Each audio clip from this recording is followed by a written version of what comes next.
hid knee-deep hollows that threatened to snap his ankles. Silas didn't walk. He lurched.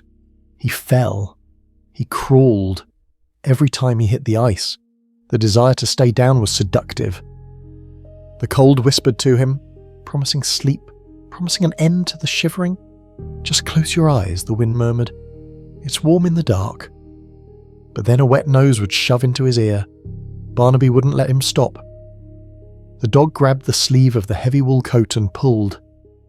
He growled, a low, rumbling threat that said, "If you die, I die. Get up." Silas got up. He reached the wreckage. It was a jagged section of the galley's port wall, torn away when the bulkheads burst. It lay on its side, a wooden lean-to offering a precious few square feet of shelter from the wind. And there, wedged under a splintered beam, was the crate. Silas fell to his knees beside it. His hands were useless clubs. He couldn't feel his fingers. He had to use the heel of his palm to hammer at the latch. The lid popped open. Silas peered inside. It wasn't food, or rather not food for men. It was the cook's slush box. On a whaling ship, slush was the waste fat skimmed from the boiling pots of salt beef and pork. The cook hoarded it to sell to candle makers back in port. The crate was filled with hardened grey grease, blocks of rancid, salty fat wrapped in oilskin. To anyone else, it was garbage. To Silas, it was a miracle. Fat was fuel. Fat was heat. And tucked in the corner of the crate, wrapped in layers of dry canvas, was a bundle of kindling, splinters of dry pine the cook used to start the galley stove. Silas looked at the sky. The aurora was fading. The true cold of the night was settling in, a temperature that could freeze mercury. He needed fire. Now. He crawled inside the shelter of the broken wall. He cleared a space on the ice. He arranged the pine splinters in a small pyramid, just like he had seen the cook do 1,000 times. He reached into his pocket. The tin of matches. His heart hammered against his ribs. Please be dry. Please. He pried the lid off. Inside, the matches were dry. The red tips looked like rubies. Silas took one out. His hand was shaking so violently he dropped it. It fell into the snow, ruined. He took another. He gripped it with both hands. He struck it against the side of the tin. Snap. The head broke off. Panic rose in his throat. Bile bitter. He had 10 matches left. He took a deep breath. He visualized the flame. He visualized the warmth. He took the third match. He held it close to the pine shavings. He struck it. A tiny, yellow flame bloomed. It wavered in the draught. Silas cupped his hands around it, shielding it with his body, feeding it his own breath. He touched the flame to the pine. The wood caught. Smoke curled up, smelling of resin. Quickly, carefully, he shaved a piece of the grey slush fat and dropped it onto the tiny fire. Sizzle. Pop. The grease caught fire instantly. It burned with a dirty yellow flame, but it burned hot. Silas piled more fat on. The fire grew. It roared. The heat hit his face like a physical kiss. He sat back, tears streaming down his soot-stained cheeks. He wasn't crying from sadness. He was crying from the sheer, overwhelming relief of thermal energy. Barnaby squeezed into the shelter beside him. The dog lay close to the fire, steaming as the ice on his coat began to melt. Silas melted snow in the empty match tin to drink. He shared it with Barnaby. Then he cut a small chunk of the rancid fat and ate it. It tasted like salt and rot. It tasted like life. He curled up in the corner of the wreckage, wrapping the coat around himself and the dog. The fire crackled, casting long, dancing shadows on the wall of ice outside. Silas looked at the fire. Then he looked out at the darkness. He was a boy who couldn't speak, lost in a world that didn't listen.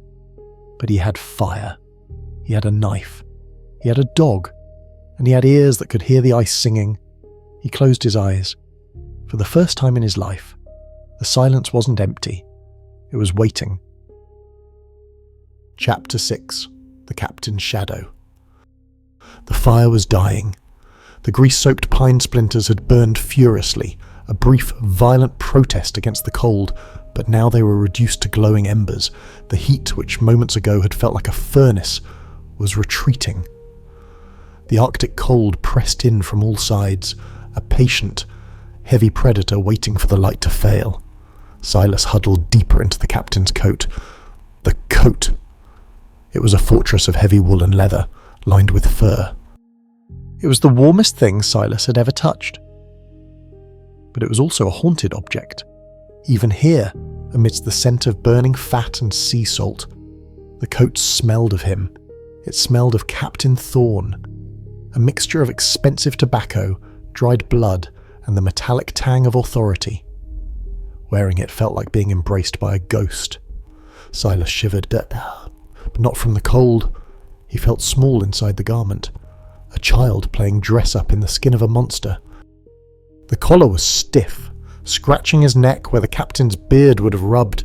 The shoulders were vast, drooping over his own thin frame. He pulled his knees to his chest. His hand brushed against something hard in the inner breast pocket. He froze.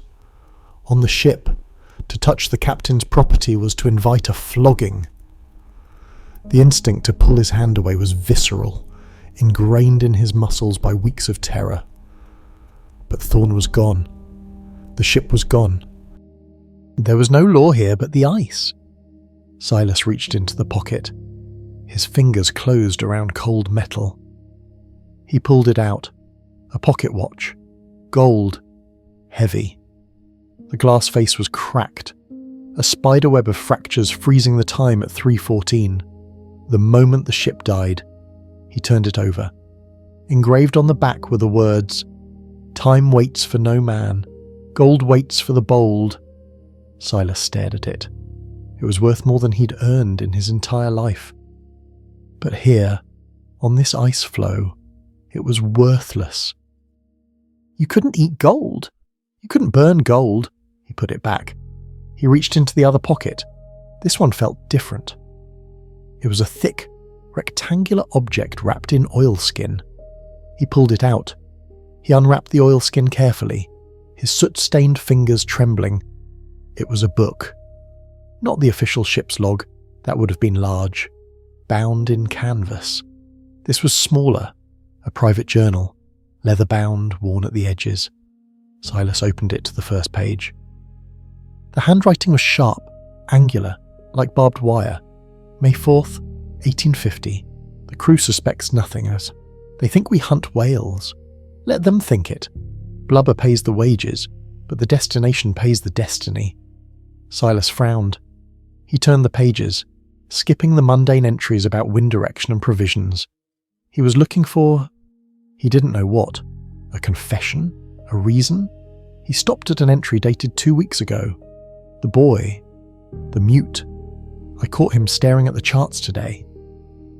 His eyes are too intelligent. He hears things. Garrow says he's harmless, a broken thing. But silence is a container. Who knows what he holds inside? If he becomes a liability, he feeds the fishes. Silas stopped breathing. The words on the page seemed to burn into his retinas. He knew. Thorne had watched him. The shadow wasn't just a metaphor. It was a constant, predatory observation. Silas flipped to the last entry, written the morning of the storm. Coordinates confirmed. 72 degrees north, 15 degrees west. The shipwreck of the Archangel. The gold is there. It has been waiting under the ice for 50 years. If the Pequod 2 cannot hold, I will take the longboat. I will take the map. I will take the gold. A map. Silas frantically felt the lining of the coat. He ripped at the seams. There, sewn between the wool and the fur lining, a folded piece of parchment. He pulled it out. He unfolded it in the dying light of the fire. It was a hand-drawn chart of the Arctic Circle. But superimposed over the geography were strange symbols, skulls, crosses, and a red line leading to a specific jagged coastline. The Archangel, a legendary Russian transport ship that had vanished carrying payment for the Alaska Territory. A myth, but Thorne believed it. He had sailed a crew of 30 men to their deaths not for oil, but for this. Silas looked at the map, then at the dying fire. He had the key to a fortune in his hands.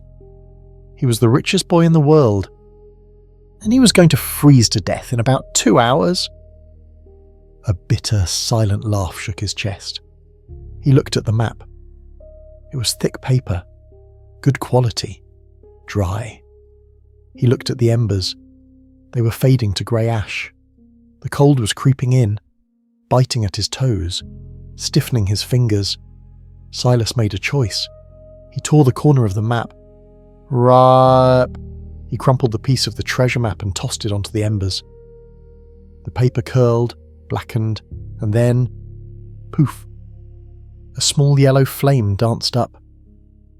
He tore another piece, and another. He was burning the captain's dream to keep his own blood warm. It was the ultimate act of rebellion. Barnaby lifted his head. He didn't look at the fire. He looked out into the dark. The growl was low, vibrating through the dog's ribs against Silas's side. It wasn't the whine of cold, it was the growl of warning. Silas froze. The piece of map burned down to his fingertips. He dropped it, not feeling the heat. He looked at Barnaby. The dog's ears were swiveled forward, rigid. His hackles, the fur along his spine, were standing straight up. Silas turned his head slowly toward the opening of their shelter. The wind had died down. The silence had returned. But in the silence, there was a sound. Crunch. Crunch. It was rhythmic, deliberate, and heavy. Much heavier than a man. Silas stopped breathing. He reached for the knife in his belt. His hand felt like a block of wood. The sound circled them. It was investigating with a sniff to scene. The inhalation was massive. It sounded like a bellows drawing air. The creature was smelling the smoke, smelling the burnt fat, smelling the meat. Silas stared into the darkness beyond the ring of firelight. He saw nothing but black, but his ears picked up the sound of a heartbeat. A slow, powerful, thumping rhythm, like a war drum buried under layers of wool. Thump, thump, thump, thump. It was close. 30 feet, 20 feet. Barnaby bared his teeth. A bark began to build in his throat. Silas grabbed the dog's muzzle. He clamped his hand shut. Quiet, he begged silently. For the love of God, quiet. If the dog barked, the truce of the dark would be broken. The footsteps stopped. Directly in front of the opening, Silas saw 2 plumes of steam erupt from the darkness, the creature's breath condensing in the freezing air. And then, 2 eyes opened. They weren't reflecting the firelight like a cat's. They absorbed it.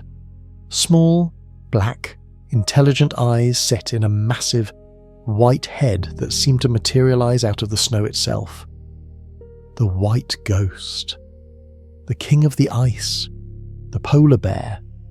It stood on its hind legs. It towered over their tiny shelter. 8 feet of muscle and hunger. It blocked out the stars.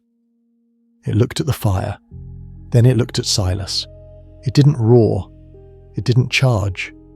It just leaned forward, sniffing. The smell of the bear hit Silas, a wave of musk, old fish, and wet fur. It was the smell of death. Silas gripped the knife. It looked like a toothpick against the monster. The bear dropped back down to all fours. Whump! It took a step closer. The fire hissed. Silas was trapped. Behind him was the wall of the galley. In front of him was the beast. The captain's shadow had faded. A new, darker shadow had arrived. And this one was hungry. The map to the treasure is burning, but the guardian of the ice has arrived to collect a different debt. Silas has faced the cruelty of men, but nature holds no malice, only hunger. Can a boy with a knife and a dog with a brave heart stand against the apex predator of the North? Or will the white silence claim them both? The hunt begins in part 3. Subscribe now, do not look away, the story continues